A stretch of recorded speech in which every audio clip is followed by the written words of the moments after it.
नमस्कार दोस्तों। उम्मीद करता हूँ आप सभी स्वस्थ होंगे। आप सभी प्रगति की राह पर आगे बढ़ रहे होंगे। आज मैं आपके साथ कुछ सामान्य और आधारभूत जानकारी लेकर जुड़ रहा हूँ, जिसमें राज्य लोक सेवा परीक्षा की सामान्य प्रक्रिया, उससे संबंधित प्रश्न पत्र और पूर्णांक की जानकारी होगी। दोस्तों, राज्य लोक सेवा आयोग की परीक्षा के प्रमुख 3 चरण हैं, जिसके प्रथम चरण में प्रारंभिक परीक्षा, द्वितीय चरण में मुख्य परीक्षा और अंतिम चरण में साक्षात्कार होता है या साक्षात्कार का आयोजन किया जाता है। प्रथम चरण में जो एक ही दिन आयोजित होता है, 2 प्रश्न पत्र के आधार पर यह परीक्षा होती है। इसके प्रथम प्रश्न पत्र को सामान्य अध्ययन प्रश्न पत्र कहा जाता है, जबकि दूसरे प्रश्न पत्र को सामान्य अभिरुचि प्रश्न पत्र के नाम से जाना जाता है, जिसे सामान्यतः CSAT civil service aptitude test के नाम से भी जानते हैं। सामान्य अध्ययन प्रश्न पत्र में कुल प्रश्नों की संख्या 100 होती है और पूर्णांक 200 होते हैं। इसका मतलब प्रत्येक प्रश्न 2 नंबर का होता है। ध्यान रखने वाली बात यह है कि अन्य राज्यों की तरह यहाँ पर माइनस मार्किंग का कोई प्रावधान नहीं है। इसी तरीके से दूसरे प्रश्न पत्र, जिसको सामान्य अभिरुचि प्रश्न पत्र के नाम से जाना जाता है, इसमें भी कुल प्रश्नों की संख्या 100 होती है और यह एक क्वालिफाइंग पेपर है। इसके आधार पर मेरिट का कोई प्रावधान नहीं है, किंतु यह ध्यान रखना आवश्यक है कि यदि आप सामान्य अभिरुचि प्रश्न पत्र में क्वालिफाई नहीं करते हैं तो आपके सामान्य अध्ययन प्रश्न पत्र, जिसे प्रश्न पत्र प्रथम कहते हैं, उसकी काउंटिंग नहीं की जाएगी। आपको इस तरीके से प्रारंभिक परीक्षा में कुल पूर्णांक 400 होंगे, लेकिन आपकी मेरिट 200 अर्थात प्रथम प्रश्न पत्र के आधार पर तय की जाएगी। द्वितीय प्रश्न पत्र अर्थात सामान्य अभिरुचि प्रश्न पत्र में न्यूनतम प्राप्तांक 33% निर्धारित किए गए हैं, मतलब 1/3। इसके अगले चरण में मुख्य परीक्षा का आयोजन किया जाता है। इस मुख्य परीक्षा में कुल 6 प्रश्न पत्र होते हैं, जिसमें सामान्य प्रश्न पत्र प्रथम, सामान्य अध्ययन प्रश्न पत्र द्वितीय, सामान्य अध्ययन प्रश्न पत्र तृतीय, प्रश्न पत्र चतुर्थ, जिसको नीति सार या एथिक्स के नाम से भी जाना जाता है। सामान्य अध्ययन प्रश्न पत्र 5 में आपसे हिंदी और व्याकरण के बारे में जानकारी प्राप्त की जाती है, जबकि प्रश्न पत्र 6 निबंध और प्रारूप लेखन से संबंधित प्रश्न पत्र है। प्रश्न पत्र प्रथम की समय अवधि 3 घंटे है। यह 2 भागों में विभाजित है। प्रश्न पत्र प्रथम भाग आ और भाग बा। इसी तरीके से प्रश्न पत्र द्वितीय भी 2 भागों में विभाजित है, जिसका पूर्णांक 300 है और उसके भी 2 भाग हैं।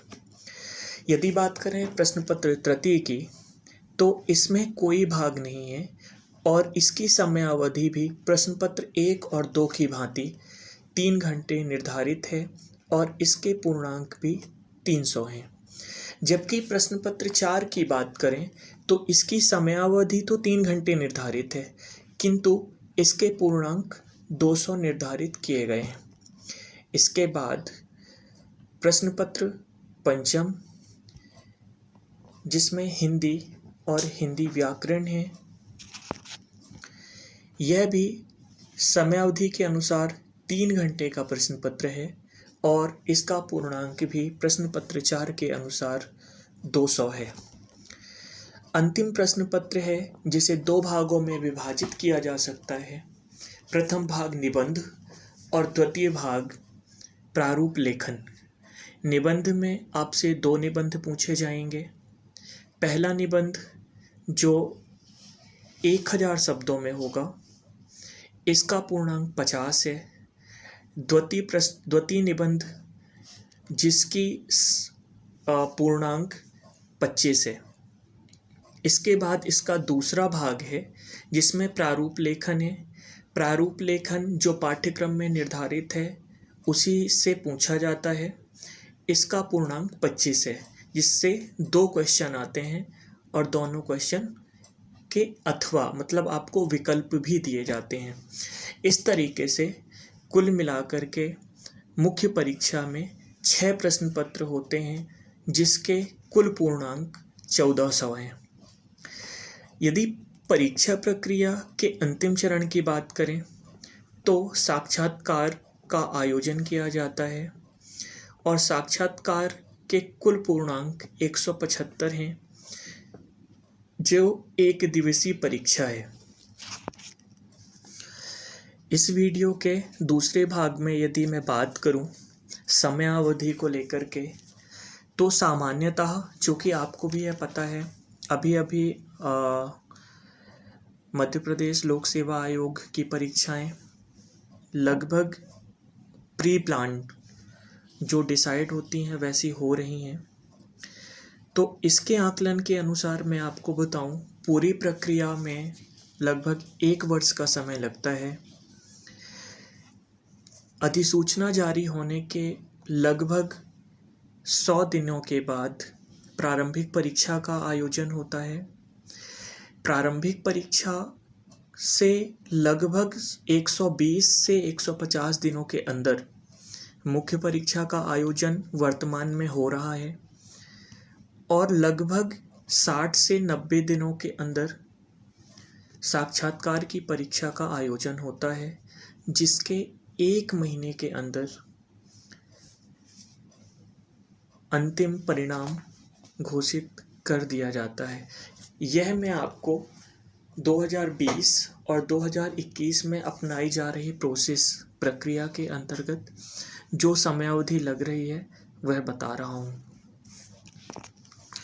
इस प्रकार यदि आप मुख्य परीक्षा के 1400 मार्क्स और साक्षात्कार के 175 मार्क्स इन दोनों को ऐड करेंगे तो कुल 1575 मार्क्स होते हैं या अंक होते हैं। इन्हीं से आपका अंतिम परीक्षा परिणाम घोषित किया जाता है। ध्यान रखने योग्य बात यह है कि प्रारंभिक परीक्षा का परिणाम आपको सिर्फ मुख्य परीक्षा के में सिलेक्शन के लिए एक क्वालिफाइंग है। उसके बाद मुख्य परीक्षा और साक्षात्कार के प्राप्तांक जुड़कर आपकी मेरिट डिसाइड करते हैं, जो विभिन्न कैटेगरी के आधार पर होती है। इस तरह यह संपूर्ण प्रक्रिया राज्य लोक सेवा आयोग के द्वारा 1 वर्ष की निर्धारित अवधि के भीतर पूरा करने का प्रयास किया जाता है। उम्मीद करता हूँ मेरे द्वारा दी गई जानकारी बिगिनर्स के लिए, जो इस फील्ड में अभी नए हैं, उन्हें काफ़ी सहायता प्रदान करेगी। इतनी जानकारी देने के बाद मैं आपसे उम्मीद करता हूँ कि आपको यह पसंद भी आई होगी और आप इसे सुनकर इस चैनल को सब्सक्राइब भी करेंगे, लाइक भी करेंगे और जल्द ही अगली वीडियो के द्वारा, जिसमें हम सिलेबस के बारे में डिटेल डिस्कशन करने वाले हैं, उसका इंतज़ार करेंगे। उम्मीद करता हूँ पुनः आप सभी स्वस्थ होंगे। नमस्कार, मैं प्रवीण सुमन।